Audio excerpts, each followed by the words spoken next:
pemirsa, bagaimana kabar Anda hari ini? Semoga selalu baik dimanapun Anda berada.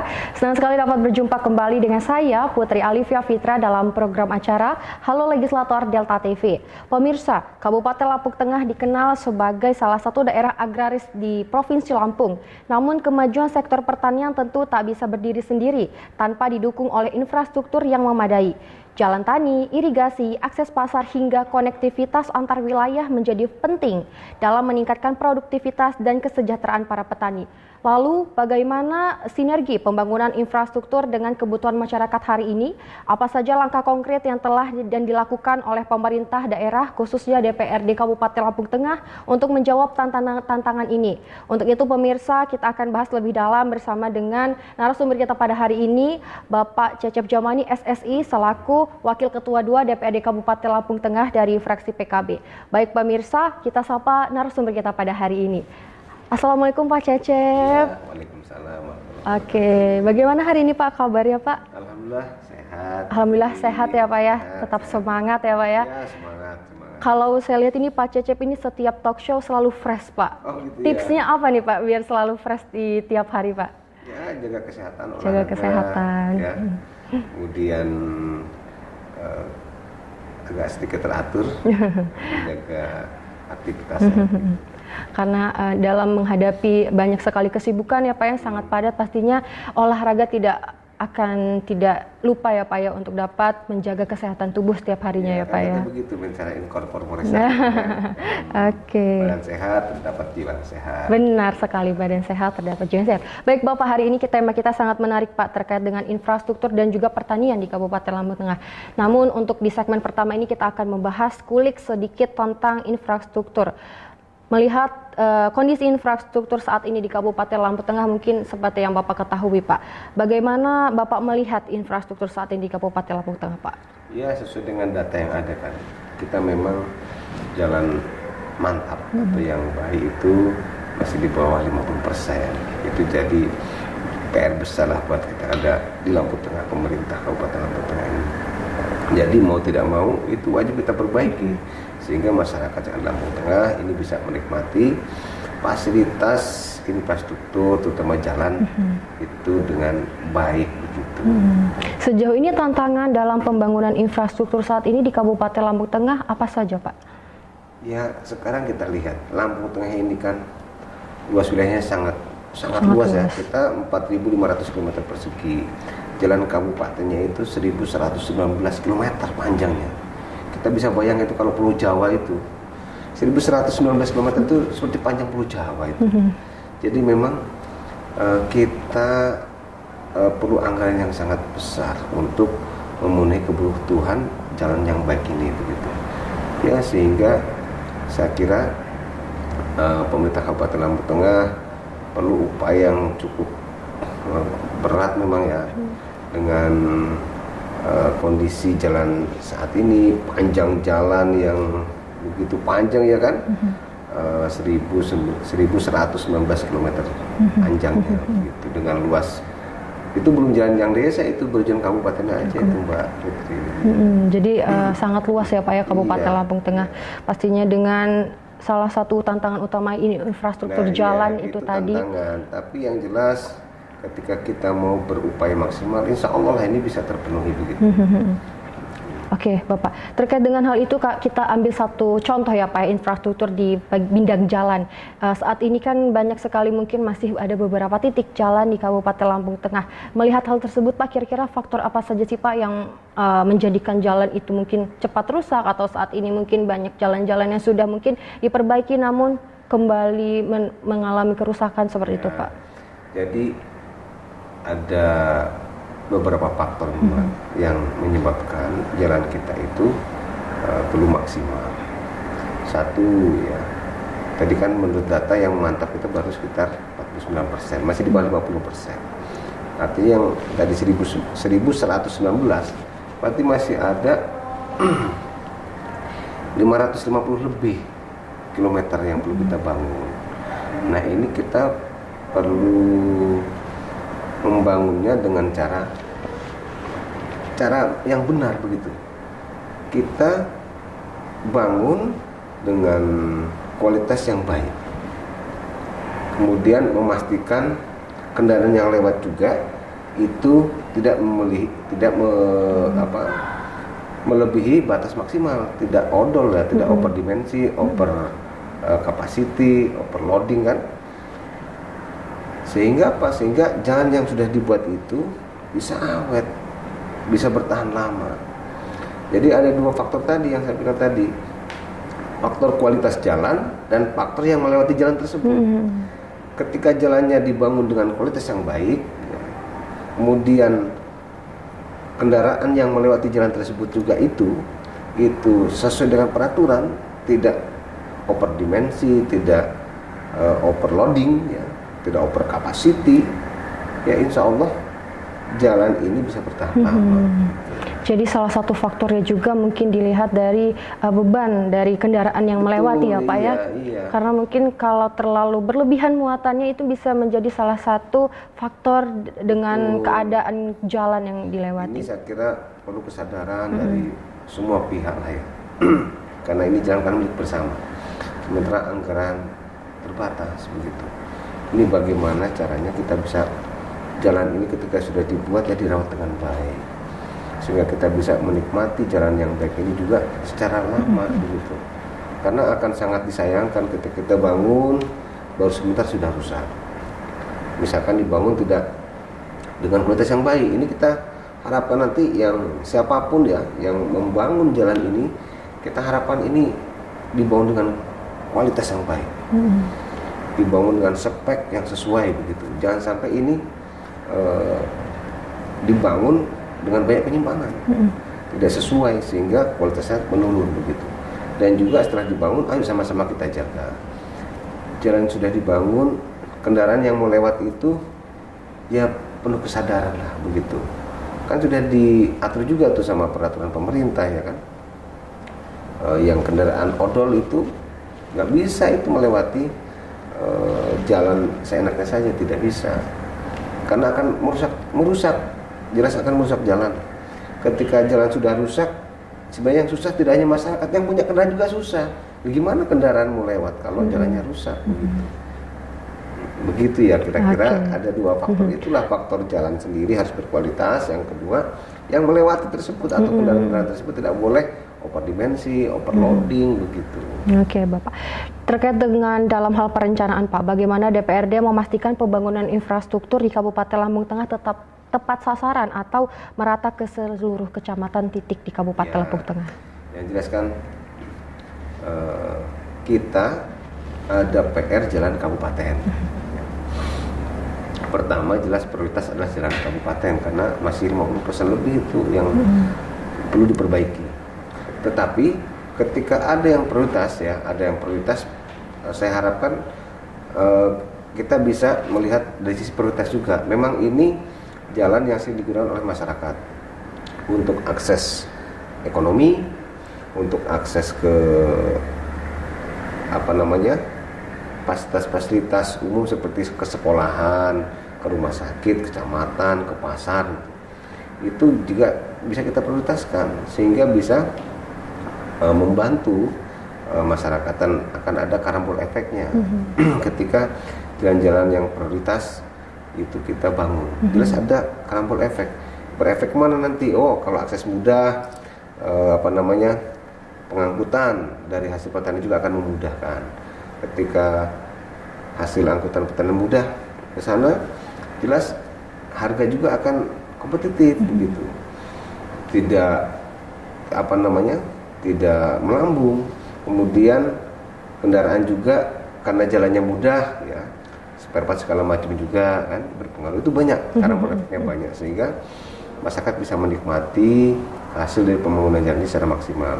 Artinya tadi kembali kita pastikan dibangun sesuai dengan target kabupaten yang membangun jalan kabupaten. Tetapi ketika ada jalan-jalan desa yang memang itu akses utama ya dan perlu bantuan dari pihak kabupaten untuk segera dibangun ya kita juga dorong itu. Oke, baik Bapak. Mungkin kita akan lanjutkan ya Pak ya diskusi kita setelah jeda pariwara berikut ini. Baik pemirsa, tetaplah bersama kami setelah jeda pariwara berikut ini di Delta TV.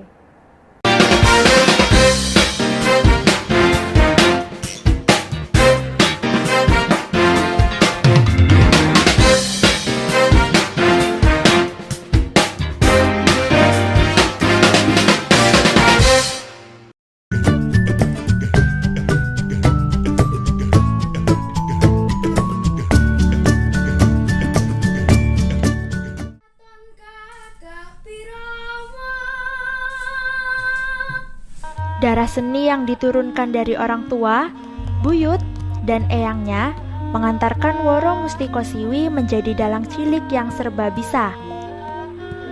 Selain jago mendalang, bocah berparas ayu ini nyatanya juga piawai menari, menyanyi serta nyinden.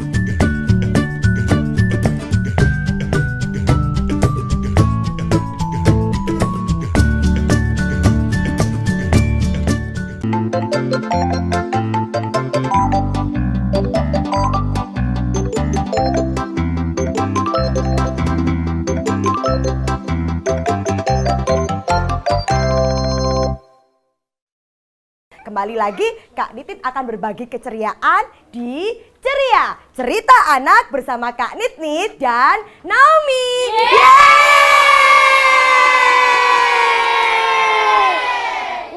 Siapa yang mau main dengan Naomi? Siapa yang mau main dengan Naomi? Yuk teman-teman, kita nyanyi sama-sama ya. Sambil tepuk tangan dong. Tuh, warga naik kereta api. Tut, tut, tut. Siapa hendak turun ke Bandung, Surabaya, bolehlah naik dengan percuma.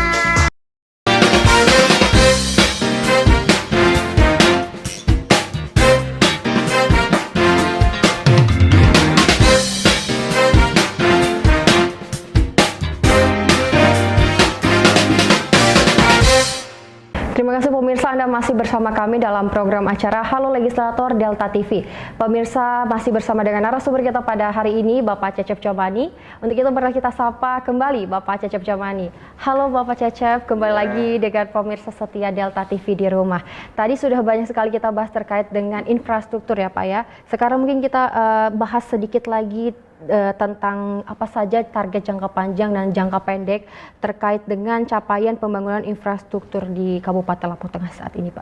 Ya, yang jelas kalau target jangka panjang 100% hampir semua ya kan. Jadi jalan kabupaten kita 100% tercapai, ini mantap semua. Jangka pendeknya bagaimana bertahap. Kita bangun secara bertahap sehingga Kabupaten Lampung Tengah secara progres itu bisa mengalami perbaikan.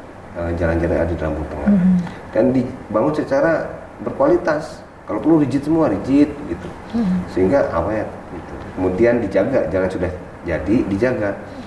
Jangan ada kendaraan-kendaraan yang dimensi overloading melewati jalan-jalan tersebut. Kalau nggak rusak, jalan kita tidak mampu untuk dilewati kendaraan-kendaraan yang dimensi overloading gitu. Oke, baik Bapak, kita beralih ke tema tentang pertanian ya Pak ya. Saat ini sendiri bagaimana Pak pandangan Bapak terhadap kondisi ekosistem pertanian di Kabupaten Lampung Tengah? Ya, kalau saat ini hasil kita turun di bawah, masyarakat yang tadinya itu pupuk kurang dan lain sebagainya, pas waktunya mereka tanam pupuk tidak tersedia, saat ini alhamdulillah kondisi pupuk tercukupilah sampai ke petani itu tercukupi. Melimpah lah begitu. Jadi mereka saatnya tanam pupuk sudah tersedia. Jadi program-program pemerintah itu saya kira sudah cukup berhasil lah untuk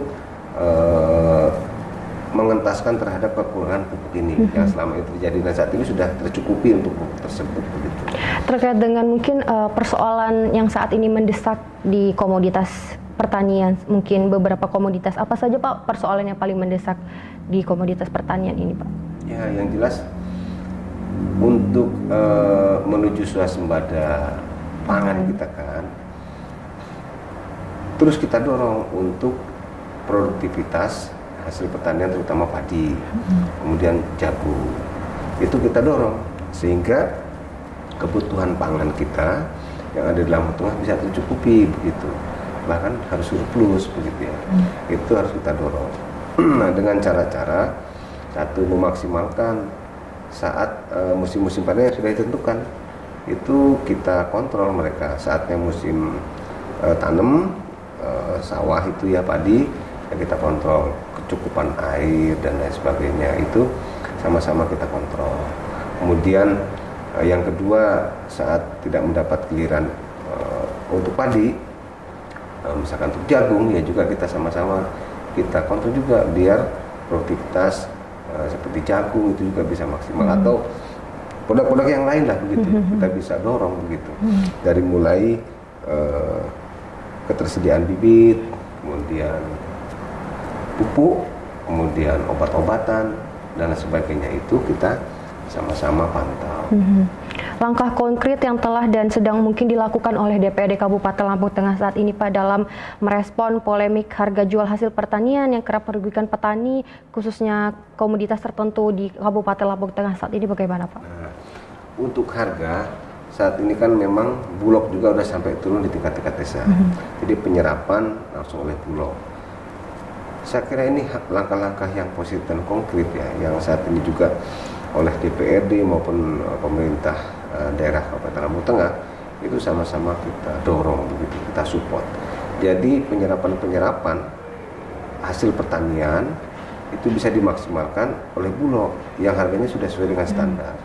Sedangkan ya itu kita memutus yang tadinya mungkin oleh para tengkulak begitu, ini kita bisa langsung diserap oleh Bulog. Itu salah satu cara untuk menjaga hasil panen kita harganya bisa terjamin. Gitu. Oke, Bapak. Kalau kita lihat dari mungkin sinergi antara DPRD Kabupaten Lampung Tengah dengan pemerintah daerah ataupun OPD terkait dalam merumuskan kebijakan pertanian yang berpihak pada petani saat ini bagaimana, Pak?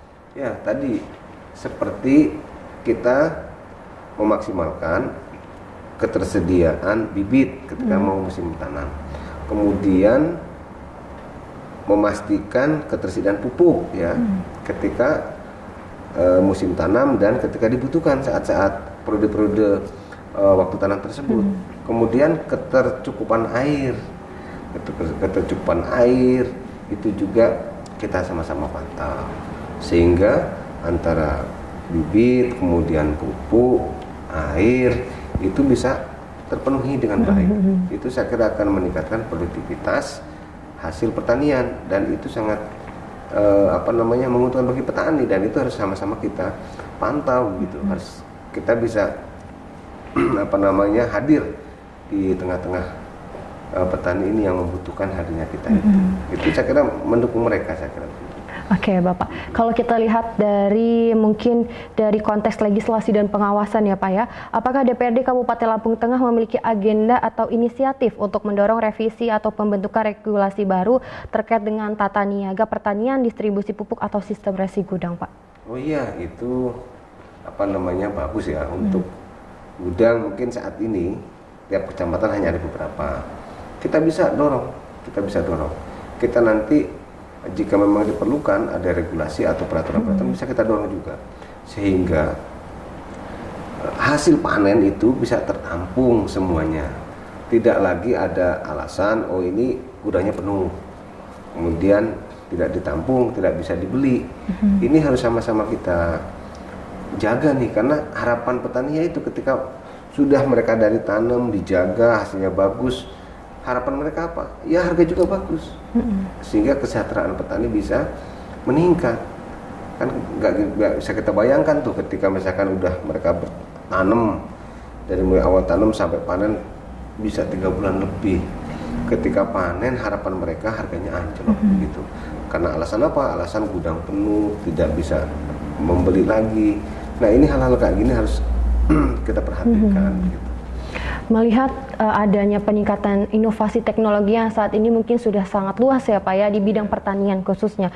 Untuk saat ini Pak, menurut Bapak atau mungkin dari pandangan Bapak sendiri di Kabupaten Lampung Tengah terkait dengan pertanian, apakah petani-petani ataupun pertanian di Kabupaten Lampung Tengah telah menerapkan inovasi teknologi ataupun masih dalam sistem tradisional seperti itu Pak? Dan apakah dari DPRD telah menginisiasi tentang adanya program ataupun pelatihan kepada petani tentang peningkatan inovasi teknologi tersebut Pak? Saya kira emang untuk teknologi ini kan perlu waktu ya. Tadi emang kita perlu mungkin pelatihan kepada petani. Dalam beberapa kali kita reses, banyak dari petani itu meminta kepada DPRD untuk mengagendakan dari pihak Dinas Pertanian untuk memberikan pelatihan kepada mereka. Jadi memang ada, saya kira udah mulai ada kebutuhan lah dari masyarakat akan pelatihan-pelatihan baik itu terhadap teknologi maupun cara bertani yang baik. tujuannya untuk meningkatkan produktivitas dan meyakinkan bahwa generasi muda ini loh punya peluang yang baik juga kok bertani itu.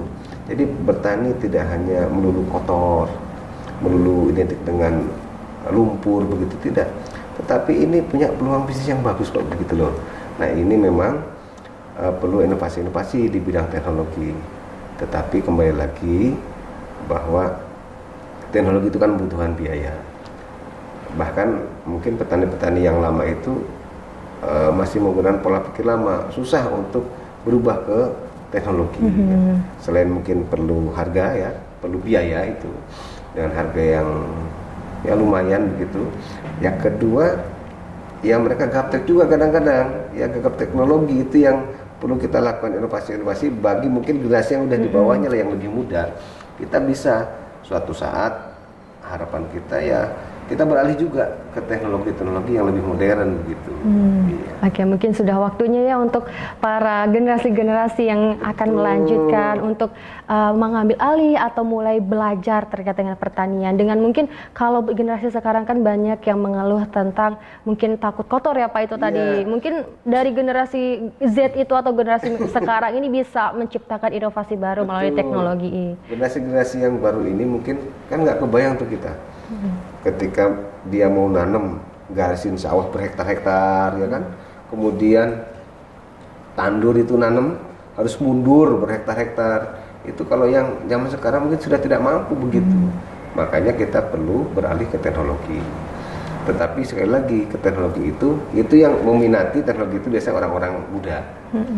Itu juga kita bisa menarik generasi muda. Ayolah kita bertani itu tidak mesti kotor kok. Kita bisa menggunakan teknologi begitu, sehingga kita bisa lebih produktif, ya lebih efektif. Dan nanti hasilnya apa? Hasilnya itu dalam penghasilan pun bisa lebih tinggi, itu lebih menjanjikan begitu. Dan itu akan menarik generasi-generasi milenial, generasi Gen Z ya kan, bisa terjun di dunia pertanian. Kalau enggak menarik, waduh siapa lagi akan meneruskan ini? Betul, benar. Itu saya kira tantangan bagi kita ya. Oke, baik Bapak, mungkin kita akan lanjutkan ya Pak ya bincang kita setelah jeda pariwara berikut ini. Baik pemirsa, jangan kemana-mana, tetaplah bersama kami di Delta TV.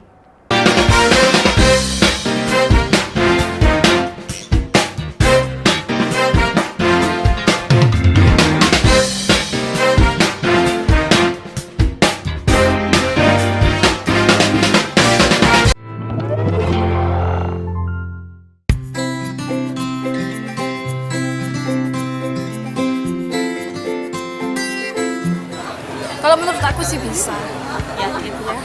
Kenapa tuh bisa terjadi? Kan kekuatan genggaman kayaknya lebih kuat daripada kekuatan cangkang telur.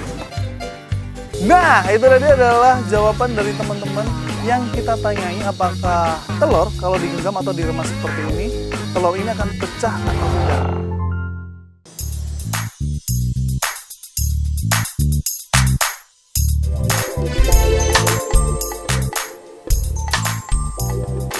Warnanya menjadi coklat muda seperti ini, tetapi dalamnya masih moist dan dalamnya berwarna putih. Sudah dingin baru kita kasih dekor. Nah, ini dia.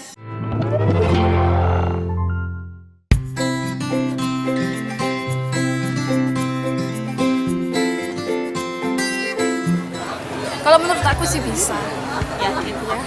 Kenapa tuh bisa terjadi?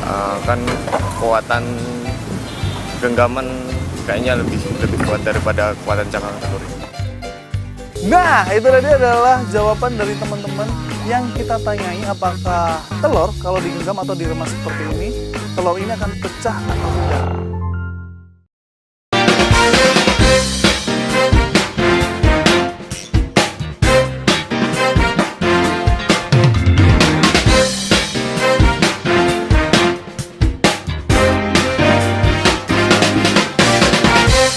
Terima kasih pemirsa, Anda masih bersama kami dalam program acara Halo Legislator Delta TV. Pemirsa, tadi sudah banyak sekali kita bahas bersama dengan narasumber kita pada hari ini, Bapak Cecep Comani, selaku Wakil Ketua 2 DPRD Kabupaten Lampung Tengah terkait dengan infrastruktur jalan, dan juga tadi kita sempat membahas tentang pertanian. Pastinya DPRD Kabupaten Lampung Tengah saat ini sangat amat mengupayakan dalam pendorongan kualitas pertanian yang baik terkait dengan inovasi teknologi dan juga pastinya tentang swasembada pangan. Baik, untuk itu pemirsa, marilah kita bersama-sama dengarkan closing statement dari narasumber kita pada hari ini. Bapak Cecep, silahkan untuk memberikan harapan ataupun closing statement kepada masyarakat khususnya Lampung Tengah. Silahkan Pak. Oke. Assalamualaikum warahmatullahi wabarakatuh. Kami berharap ya sebagai Wakil Ketua DPRD Kabupaten Lampung Tengah, pembangunan terutama jalan di Lampung Tengah ini bisa berjalan secara maksimal dengan cara membangun jalan secara berkualitas, sehingga kita bisa menikmati masyarakat Lampung Tengah ini jalan yang baik. Kemudian setelah jadi jalan tersebut, ayo sama-sama kita rawat dan kita pastikan kendaraan yang melewatinya pun ini tidak overdimensi, overloading, sehingga jalan tersebut tidak cepat atau mudah rusak. Dan saya kira ini akan menimbulkan karambol efek bagi masyarakat yang ada di sekitaran, karena akan membantu mengangkut hasil pertanian dari kampung kemudian ke perkotaan itu menjadi lebih mudah gitu, dan juga lebih lancar. Dan harapan kita untuk pemenuhan swasembada pangan yang ada di Lampung Tengah saat ini, alhamdulillah kondisi pupuk sudah tercukupi. Ketika masyarakat saatnya bertanam dan ingin memupuk, ketersediaan pupuk sudah tidak menjadi kendala lagi. Oleh karena itu, saya kira peningkatan produktivitas hasil pertanian ini bisa lebih meningkat lagi, sehingga capaian hasil panen ini bisa mencukupi akan kebutuhan pangan kita di Lampung Tengah dan bisa surplus, sehingga kita bisa berbagi, bisa berbagi dengan kabupaten-kabupaten lain yang lebih membutuhkan. Dan ini akan berpotensi juga meningkatkan terhadap kesejahteraan para petani yang ada di Lampung Tengah. Kita sebagai pemerintah yang ada di Lampung Tengah, saya sebagai Wakil Ketua DPRD akan selalu mengawal dan akan selalu mengontrol hasil panen dari petani itu diterima secara maksimal oleh Bulog dengan harga yang sudah ditetapkan oleh pemerintah, sehingga itu bisa menjamin sesuai dengan harapan para petani, karena itu memang satu-satunya harapan ketika mereka bertani hasil maksimal dan bisa dibeli oleh Bulog dengan harga yang sudah ditetapkan dan akan meningkatkan kesejahteraan masyarakat petani itu sendiri. Ini itu mudah-mudahan sama-sama kita jaga supaya Lampung Tengah ini berbenah menjadi lebih baik, dan masyarakat yang ada di Lampung Tengah, terutama para petani dan juga masyarakat-masyarakat yang lain bisa meningkat kesejahteraannya, ekonominya, lahir maupun batin.